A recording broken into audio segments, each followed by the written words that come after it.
This is Field Report with Matthias Eichler. Today we're testing the Apple Watch Series 3 in the wild backcountry of Olympic National Park. I'm pinning the watch against the Suunto Spartan GPS HR watch.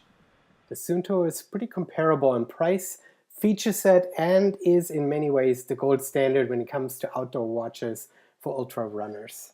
After seeing Apple Watch in so many wrists in coffee shops and offices, I was really curious how the watch would perform beyond the pavement, out in some rugged terrain on a really long trail run. So this is where I took it. I've been a trail runner now for over 5 years, and like most runners, I've adopted a similar routine. I track every training run using the Strava app on my iPhone. This works reasonably well with the GPS on my phone. Last year, I crossed the Grand Canyon on the famous R trail from south to north and back, tracking my run with the phone. I took plenty of pictures and recharged mid-run with a little Gold Zero battery pack and a 3-inch lightning cable. It works. Over the last few weeks, I've been tracking over a dozen training runs with both watches, the Suunto and the Apple Watch, including last week's 20-mile trail run in the backcountry.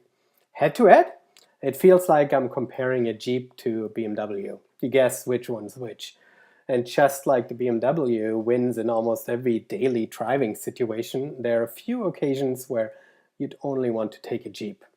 I was going to find out if this holds true or if the Apple Watch could crawl those rocky trails. Here's what I was most interested in testing. GPS accuracy.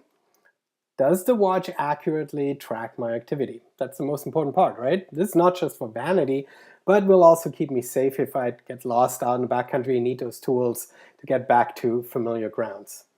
Then there's the all-important battery life. How long can I actually stay in the backcountry and still rely on the watches to track my location? And finally, general ease of use. How do the watches fit into the lifestyle of a backcountry trail runner? So with both watches, I set out on my run. On the Apple Watch, I'm recording the run directly on the Strava app, and the Suunto watch has its own onboard activity tracking app, which I then later sync over to Strava.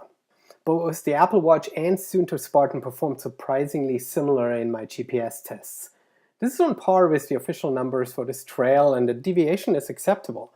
On the training runs, I was pretty pleased with the Apple Watch's GPS performance. It even pulled ahead of Suunto in some respects, especially in elevation accuracy. Battery life was a huge eye-opener for me. I started my run with both watches fully charged, but after just 5 hours, the Apple Watch was down to 15%. The Suunto still had over 40% juice left. I did track my heart rate on both watches, which is something I could turn off and extend the battery life, but being already in airplane mode, this number doesn't bode well for taking Apple Watch in any activity longer than 6 to 8 hours. On a different run with heart rate tracking turned off, I still lost about 15% battery life in an hour of Strava tracking. It's winter here in the Pacific Northwest, and the cold temperatures might have had an effect on battery performance. It was 32 degrees on my backcountry run with frost on the ground in several places. On the wrist, the Apple Watch feels great. The smaller size makes it easier for jacket sleeves to be pulled up and down. Expected some fatigue from wearing devices around my wrist, but after 5+ hours, I didn't mind either of the watches. The always-on screen of the Suunto is better for quick glances at your progress. The delay of the Apple Watch's raised view is annoying.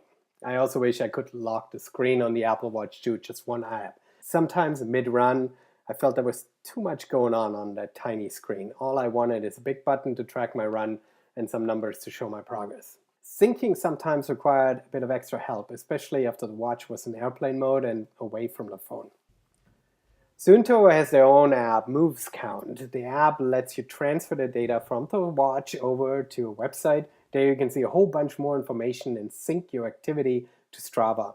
This intermediary step is sort of annoying, but the Moves Count app actually offers additional data points like cadence tracking, suggested recovery time, and a few other things that I actually find quite helpful. Both watches charge via their respective proprietary USB connector cables, and both cables connect to the back of the watch. This means mid-activity charging is impossible, and this sucks. The Apple Watch charger, while slick and beautiful on a bedside table, is useless if you want to charge your watch in a car on the way to a trailhead. The magnetic connection is way too loose and can all too easily disconnect while driving. Suunto's connector is stronger. The magnet connects with more heft and can handle a lot of jiggling around. I was really hoping to find the ultimate backcountry tool, but neither device delivered. I wouldn't trust the watch as the only device I take with me into the wilderness.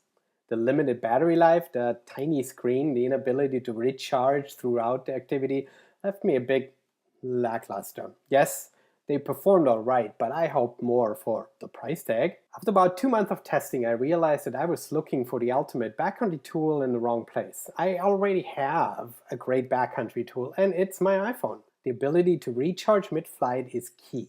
The large screen and the powerful mapping apps are a much better way to navigate and find yourself in the woods. On long outings, you always bring a backpack with your essential gear, so the phone and a little charger don't add much to the weight. And of course, you anyway are taking your phone with you as a camera to snap pictures. Both watches are great additions to your backcountry toolkit, but neither are the end-all solution. The Apple Watch is like a little coupe sports car. Lightweight, delightful, and fun, but a bit finicky with too many dials and a small gas tank. The Suunto Spartan is so big and bulky that you only want to wear it on your runs. It's aimed for one purpose: track your activity, and that it does. The one thing a watch does better than the phone is giving you a quick glance at your progress mid-run. I was looking forward to wearing a watch again all day, but like what many people before me have already discovered, when sitting at a desk all day, wearing a watch feels not just redundant, but can actually be quite annoying with the wrist hitting the keyboard. In 2 months of testing, I've only once closed all of my activity rings on my Apple Watch, not even on my big backcountry days. After coming back from a long day out, sweaty and exhausted, the first thing you're gonna do is take off your watch and recharge it. Thanks for watching. This is Matthias Eichler, and this was Field Report.